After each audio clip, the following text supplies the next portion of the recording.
Mga kaboks, tanggapin nyo na po yung consequences kapag peak season ha, lalo na ngayong Christmas at talagang mag-sacrifice kayo sa inyong pagpila ng inyong mga sasakyan, lalong-lalo na po doon sa mga papunta ng Calapan. Yung nakikita po ninyong pila na yan ay papunta po ng Calapan yan. Marami naman silang barko, pero for your informations, umaabot po ng 24 hours din bago makasakay.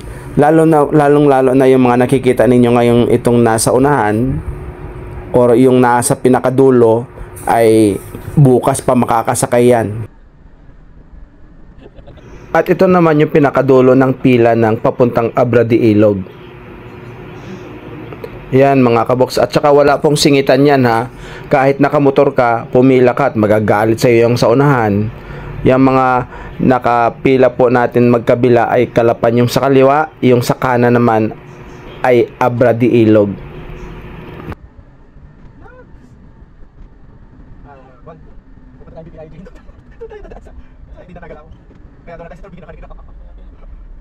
Ito po mga kaboks ay tuwing peak season po, ganito na po ang nangyayari dito sa Batangas Port.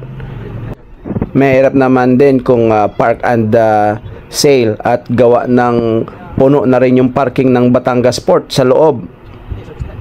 Kung mag-bus naman kayo, alam nyo na kung anong consequences, mahaba naman yung pila. Kaya mas maganda po ipaghandaan po natin ang mga ganitong sitwasyon pagdating po sa ating mga biyahe kung saan po tayo patutungo mga kaboks. Sa mga hindi po familiar mga kaboks, may nalapit naman po na mga crew ng shipping lines kagaya ng Montenegro, Starlight, Togo or yung iba pang mga shipping lines dito sa Batangas Port. Ito na yung pinakadulo mga kaboks.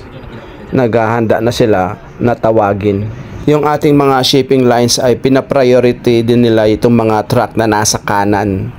Papunta din po yan ng Mindoro, Romblon, Antique, or sa Rojas. Marami pong destinasyon yan mga kaboks. At ako naman ay kakanan dito.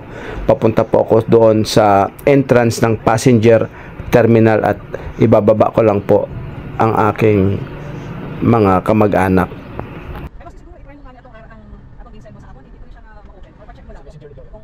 Ayan mga kaboks, ipinapakita ko po sa inyo ang video na to para doon po sa mga hindi pa nila alam kung anong mga kalakaran dito sa Batangas ay ganito po ang mga nangyayari tuwing peak season. At panoorin niyo po pagdating ko doon sa passenger terminal entrance dito po at ibababa ko po sila. Panoorin niyo po.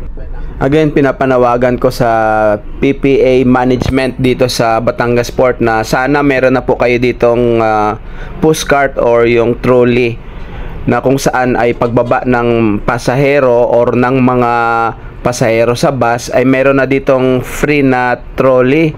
Hindi po yung talagang mandatory yata na mag-porter ang mga pasahero ay paano po yung mga eksakto lang ang pera or walang budget para sa porter. Maraming salamat mga kaboks at doon po sa mga hindi pa nakapag-follow sa aking FB page Box TV, huwag niyo pong kalimutan na pindutin niyo po yung follow at marami pa po kayong mga informative content na matutunghayan dito sa aking vlog. Maraming salamat and Merry Christmas and Happy New Year to everyone. God bless us all mga kaboks.